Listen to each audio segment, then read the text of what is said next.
al ingeniero agrónomo Juan Herriguerena del INTA Lobería. Buen día, Juan, ¿cómo estás? Buen día, ¿cómo te va? Bueno, en el día de ayer se llevó a cabo un interesante taller, sí, que tenía que ver con la producción porcina y las pautas de manejo sanitarias básicas, ¿no? Como para a optimizar la producción, y por lo que me decías recién, fuera de aire, ha resultado bastante bien.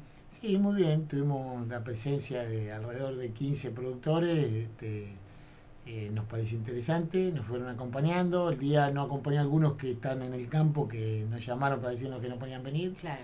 Pero bien, No estamos había, conformes. no había forma de posponerlo, porque sobre todo había alguien que estaba invitada, ¿no? Que había esta médica Sin veterinaria duda. disertante. Lo que pasa es que en realidad lo que tenemos una suerte de continuidad nosotros de encuentros vinculados a esta actividad concreta que es la porcina, así que bueno, esta vez pasó esta reunión con la cantidad de gente que fue, y en otras oportunidades vamos a tener más capacitaciones y reuniones, así que todo suma. Siempre decimos, mire, a mí me ha tocado trabajar en reuniones donde ha habido dos productores, no en Lobería, en otros lugares.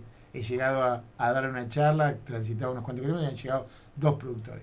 Y tenemos una política de que hay que conversar con ellos igual y seguir, y es un éxito estar cerca de la gente y poder acompañar. Claro, me parece que el éxito va en que si un productor pone en práctica aquello que el INTA le ofrece como capacitación o servicios, ya creo que Claro. ese es el valor, ¿no? Es así, y aparte creo que la cuestión es estar permanentemente y no puntualmente. Claro. Yo puedo tener una reunión de mucha gente y que solamente pasó esa reunión, o estar con una frecuencia mucho mayor en distintos lugares con distintos grupos. Un poco la estrategia de la oficina de Lobería es esa. Nosotros tenemos como una conformación de grupos de afinidad, ya sea porque tiene afinidad entre los productores, qué sé yo, un ejemplo que doy que es concreto, que con el cual estamos trabajando, el grupo de los productores de la Federación Agraria, que son alrededor de 25 o 30 productores, con los cuales hacemos con cierta periodicidad alguna reunión de capacitación vinculada a temas que son de interés de ellos. El grupo de los ingenieros agrónomos de Lobería, la asociación de ingenieros, nos reunimos también con cierta periodicidad. Con la sociedad rural también con lo han la sociedad hecho. rural hacemos también trabajo, en Apalefú tenemos un grupo afín también de productores que son alrededor de 20, 25, con los cuales nos reunimos permanentemente. Entonces, puntualmente vamos sumando y dando un poco cuenta de los problemas que ellos manifiestan. Nos sirve para tener claro el diagnóstico, Claro. y a la vez poder intervenir con una suerte de filialidad. Es mucho más lindo y movilizar a la capacitación cuando la gente ya uno sabe qué es lo que está necesita. en confianza, Claro. está.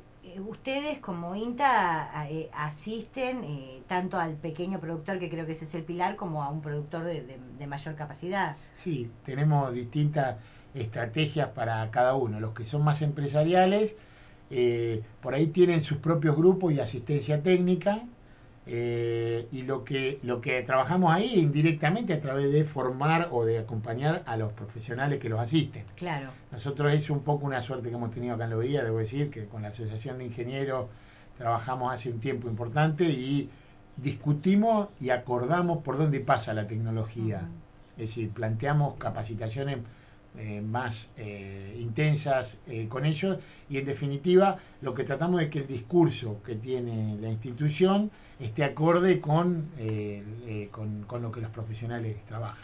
El INTA siempre se manejó, es decir, hace muchos años que está este instituto, que trabaja, y siempre se maneja quizás bastante en forma autónoma, ¿no? Es como que siempre tiene un camino marcado. ¿Con el cambio de gestión hubo algún tipo de cambio o todo sigue igual? En realidad nosotros tenemos un organismo que es semiautárquico. Por eso no tiene autarquía plena, pero sí tiene una semiautarquía. Entonces, en alguna medida, incluso, debo decir, el director que está en la actualidad es un director que concursó en la gestión anterior, el director nacional. Sí, sí. Los concursos se respetan a nivel de la institución nuestra, así que las gestiones siempre son influenciadas por la política, porque la política pública que genere tal o cual gobierno, siempre va a afectar hacia dónde están los lineamientos de trabajo. No obstante, tenemos un plan estratégico que creo que tiene la amplitud suficiente como para que acompañar las políticas públicas de los diferentes gobiernos, y honestamente hasta ahora no hemos tenido ninguna interferencia en la nueva gestión como para... No hablo de interferencia, sino digo de esto de charlar, de decir, bueno, qué están haciendo, qué se puede hacer. Sí, bueno, eso que el Ministerio de Agricultura se lo debe hacer también con el INTA a nivel nacional. Sí, tenemos evaluaciones permanentes, seguimiento y acompañamiento. Nosotros, en definitiva, somos una herramienta de acompañamiento a las políticas públicas de cualquier gobierno. Tal cual. Eso sí, concretamente te podría decir que lo que sí ha habido es toda una suerte de acompañamiento y de seguimiento como para ver dónde estábamos parados, claro, para en relación a ello. Pero en definitiva, a lo que es la intervención particular a nivel local, no ha afectado. La labor fundamental del INTA es la asistencia y la capacitación. Nosotros tenemos un plan estratégico que define 3 patas fuertes de intervención, que son acompañar la construcción de la competitividad del sector, fundamentalmente, pero con 2 patas que no son menores, que son la equidad y el medio ambiente. Si miramos un poco el proyecto que tenemos en Lobería, estamos abordando las 3 patas. Digamos, nosotros tenemos en Lobería, para lo que hace a la competitividad, tenemos 2 lugares concretos definidos donde se está proponiendo campos demostradores de producción intensiva. Están enfrente uno de otro. Cuando uno sale de Lobería por el acceso de Vaperón, a la izquierda, en el campo que es de Piusi, tenemos un campito de unas 25 hectáreas donde hacemos toda la parte agrícola, y enfrente tenemos 44 hectáreas en el campo de Eduardo Arrigui. Son campos de productores demostradores donde lo que proponemos ahí es toda la tecnología, y hacemos días de campo y van las escuelas a visitarlo y van los profesionales y los productores, distintas reuniones donde vamos dando dinámicamente, tratando de mostrar producciones intensivas, tanto ganadera como agrícola. Después, vinculado a lo medioambiental, en la zona de San Manuel, específicamente en Colonia La Suiza, tenemos un proyecto que venimos haciendo en el marco de CONICET, que es un proyecto que presenté hace 2 años yo, donde lo que estamos haciendo es un monitoreo de la degradación ambiental. Ahí estamos viendo la cuestión de la contaminación del agua, la pérdida de fertilidad química y física del suelo, la biodiversidad. Claro, ¿cómo impacta poner el uso de los productos para todo? ¿Cómo impacta el modelo agrícola que hoy domina, o agrícola ganadero, está dominando, cómo está impactando en el ambiente? Como estamos contando algunas cosas que no son las que nos gustan respecto al impacto, lo que ahí tenemos además hoy es otro proyecto arriba, que es un proyecto Profeder, se llama, en el cual yo lo que pretendo, interviniendo sobre 80.000 hectáreas, que son la parte alta del partido de Lobería, pretendemos bajar el impacto del uso de agroquímicos, fundamentalmente, sin perder competitividad. Está bien. Entonces ahí estamos haciendo todo un trabajo que lo hacemos puntualmente en un área, porque lo que pretendemos es ver después de extrapolar, porque es de difícil intervención un partido de la magnitud de Lobería con los recursos que tenemos nosotros. Entonces, estamos puntualmente en esa zona trabajando eso. También trabajamos en la cuestión de la lechería. Pero esto no es improvisación, es decir, se trabaja y después cuando se da un informe o se da un detalle, es decir, está totalmente basado en datos reales y concisos, ¿no? Nosotros en este momento de lo que hemos hecho ahí, tengo con publicación a la cual yo participo, tenemos algunas publicaciones que están presentadas en la revista Science, donde están en evaluación de pares, que si consideran que la calidad es suficiente va a estar publicado. Es decir, eso que es muy interesante. Se puede tomar como puntapié o base para un proyecto mayor. Claro, el fundamento de información que objetivamente me permite a mí después intervenir con proyectos de otra índole, que son más de tratar de cambiar los hábitos de producción o la forma, o bajar los impactos. Trabajamos también con tamberos, que los pocos tamberos que tenemos en Lobería, la mayoría están en la zona de norte del partido, oeste o noroeste, ahí por Napalefú, San Manuel. Ahí estamos trabajando con un proyecto de calidad de leche y en eso con la Universidad del Centro. Después tenemos todo lo que es la actividad vinculada al desarrollo local que llamamos nosotros, que tiene que ver con una fuerte interacción con el municipio en la gestión anterior y con el municipio ahora. Para el municipio estamos en permanente, general, claro, estamos en permanente interacción y tratando de aportar en función de la demanda, hacer aportes vinculados a proyectos o asistir todo lo que tenga que ver agregado de valor y cosas de esa índole. Juan, ¿quiénes trabajan con vos en la oficina? En la oficina, concretamente, ahora tenemos, bueno, concretamente de INTA, vamos a decir, somos 3 personas. Uno es Ignacio Besteiro, que es un ingeniero agrónomo jovencito que está a cargo de todo lo que tiene que ver con la dinámica vinculada a cambio rural y con el proyecto de lechería que te conté, y nos acompaña en los otros proyectos. Después Beatriz Pascal, que está con una cosa que no conté, que es todo lo que está vinculado al Pro Huerta, que hace a la seguridad alimentaria, la capacitación a los actores sociales que tienen que ver con producir tus propios alimentos y procesarlo, vinculado a la huerta, a la diversificación de la alimentación. Hay mucho ahí también dando vuelta, y todo lo que tiene que ver con aves y con la huerta agroecológica, que se llama. Y después estoy yo, que tiene que en la parte más vinculada a la agricultura tradicional y a la ganadería. Pero detrás mío, por ejemplo, está el acompañamiento de técnicos que vienen de Tandil y de Necochea, Luis Lanzavecchia, Marcelo López Abando, Ezequiel Arriaga, Fanny Marten, que tiene más una cuestión vinculada a lo ambiental, a la parte vinculada a todo lo que es el manejo de residuos de agroquímico y todo eso. Y después el INTA Balcarce en sí, en el INTA tengo sociólogos, geógrafos, historiadores, biólogos, todos que están bajando a ese proyecto que te cuento de CONICET fundamentalmente, y específicamente para el campo agrícola que tengo acá en Lobería, bajan del área de ecofisiología de los cultivos, de manejo de maleza, todo lo que es residuos de plaguicida y de fertilidad. Vienen permanentemente a trabajar conmigo, los ensayos que proponemos. Uno comprende, es decir, el INTA es uno solo y hay oficinas de INTA en todo el país, claro, pero trabajan, se interrelacionan permanentemente. Hay un proyecto que nos rige, que se llama PRED, que es una sigla, que lo único que es proyecto de extensión rural de tecnología, que en el caso mío es Marisierra, que ocupa los partidos Balcarce, Tandil, Lobería y Necochea, y que obliga a la investigación, además de la extensión, a intervenir en el área. Ahora, quien gesta todo eso es el actor local, porque la red de diálogo, la red social...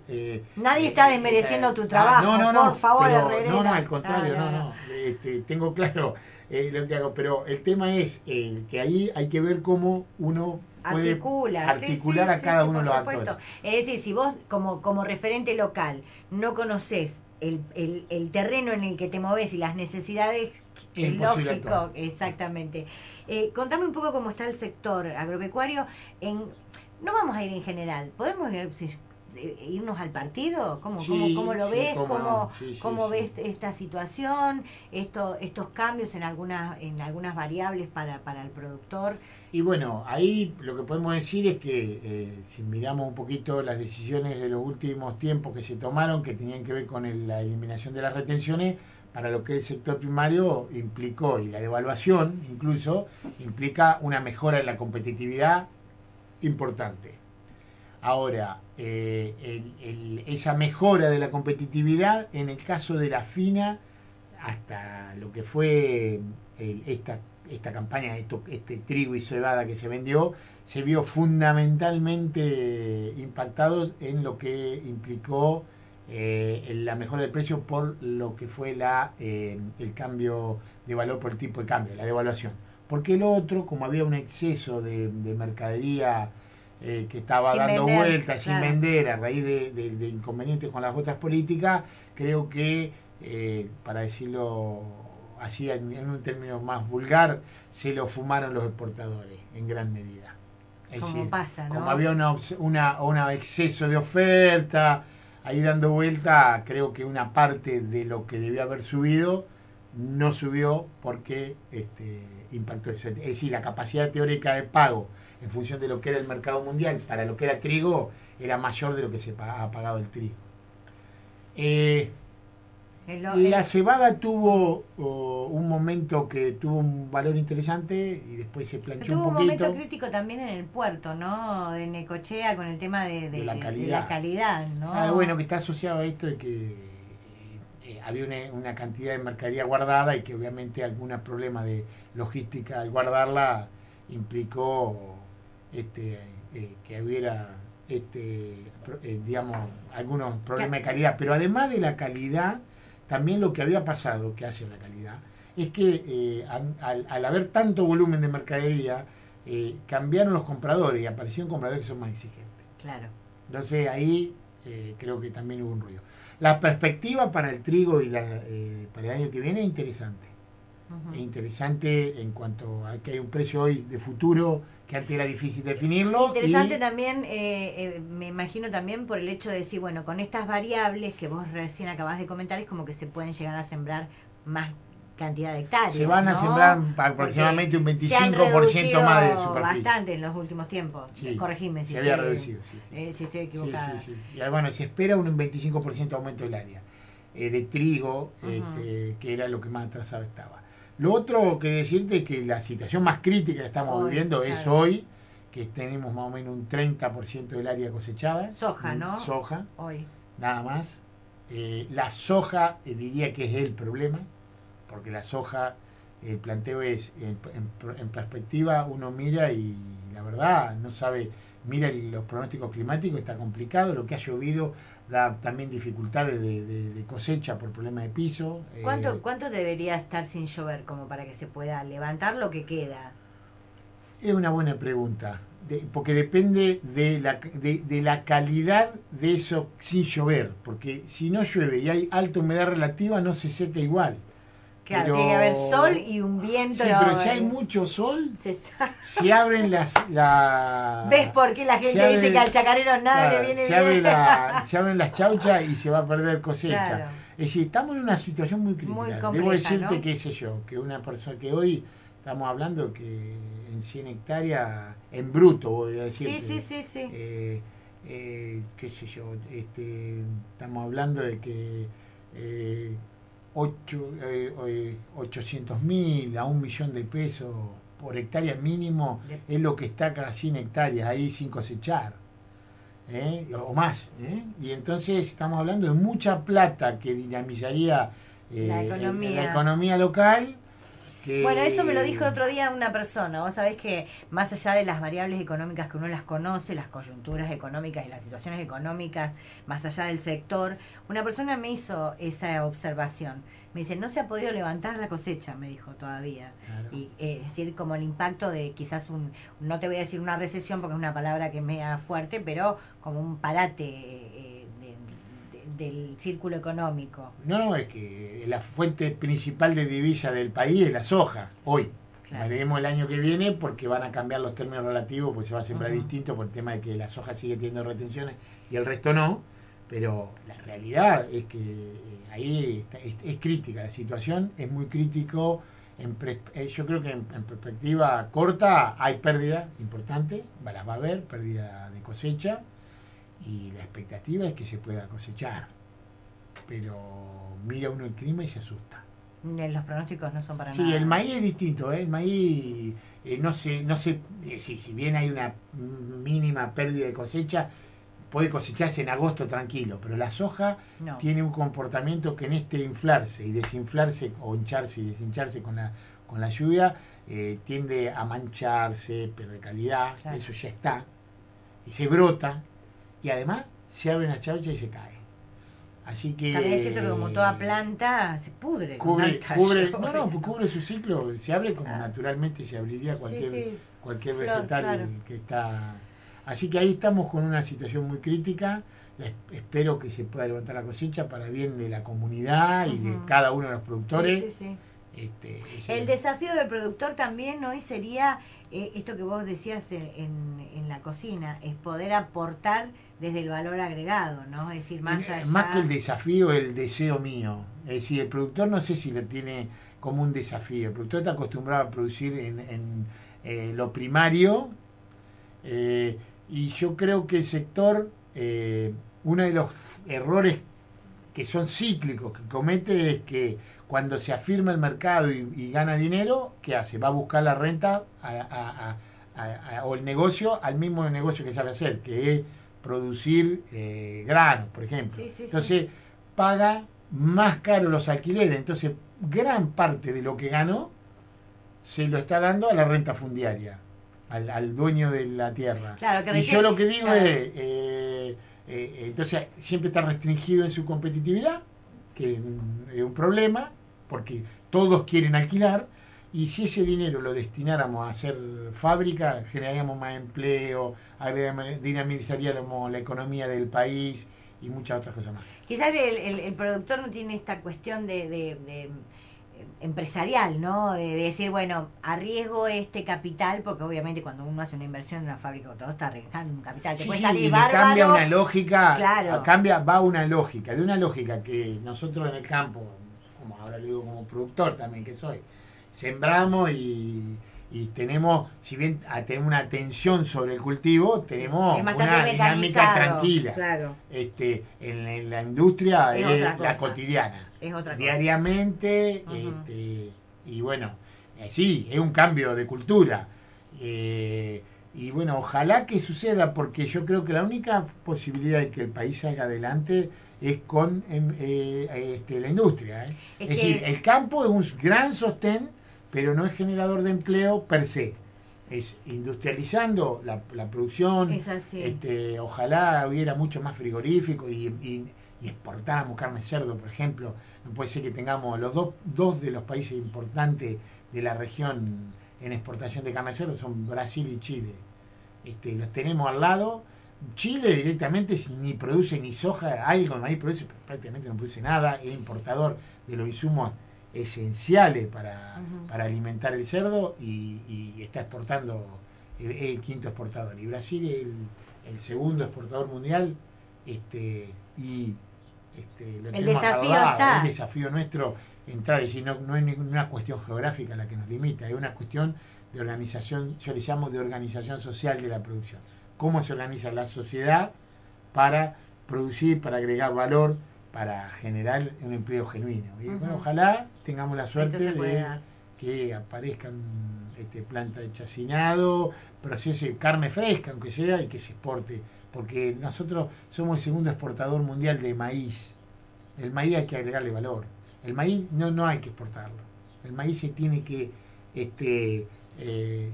que procesar todo acá, porque lo que sí genera empleo es la carne con la cual se puede alimentar ese maíz.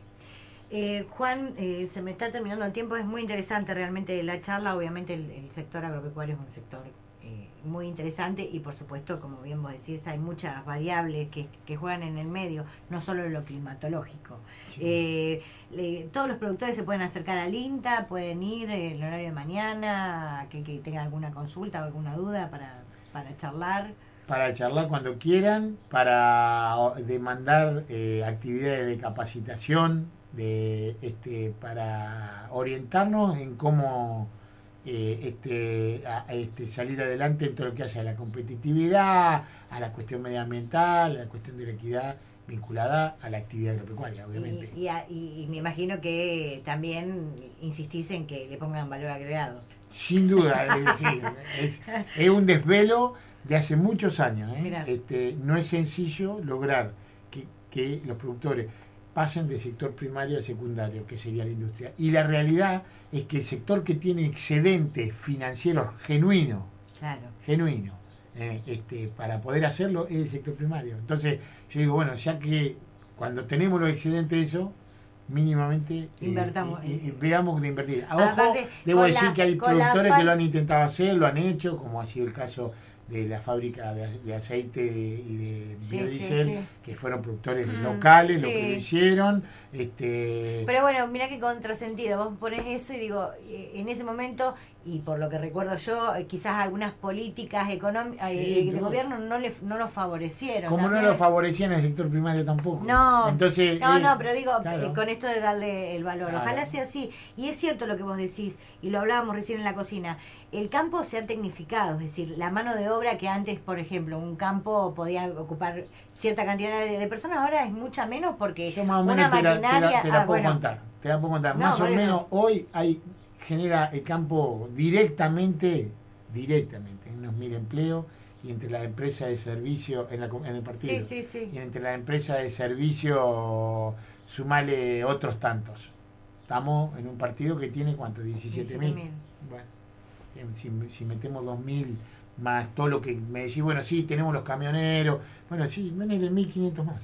Sí, pero... No llegamos No. a darle contención a la población económicamente activa. No, aparte es decir, el valor agregado y la industrialización es fundamental, creo que para el progreso de cualquier país. En un momento medianamente virtuoso, si miramos hoy, Yo no me acuerdo, si miramos alguna ¿cómo? metal mecánica, no, Claro, si miramos alguna metal tenés mecánica razón. local, con nada tienen 16, 13, 12, O en Santa 10 Fe, empleados. ¿vos te acordás del boom que hubo con este sector justamente? Y después, Sí. bueno, declinó lamentablemente. Bueno, ojalá que todo eso se reactive. Juan, un gustazo, me encantó charlar con vos. Realmente uno no maneja estos temas y qué mejor que preguntarle a quien está para conocer y hablar con propiedad, ¿viste? Porque yo también me doy cuenta que a veces uno habla y desconoce absolutamente, y cada sector es un mundo particular y personal, ¿no? Así que bueno, el INTA siempre presente. Bueno, te agradezco la oportunidad de charlar que nos has dado, de estar presente y bueno, a disposición.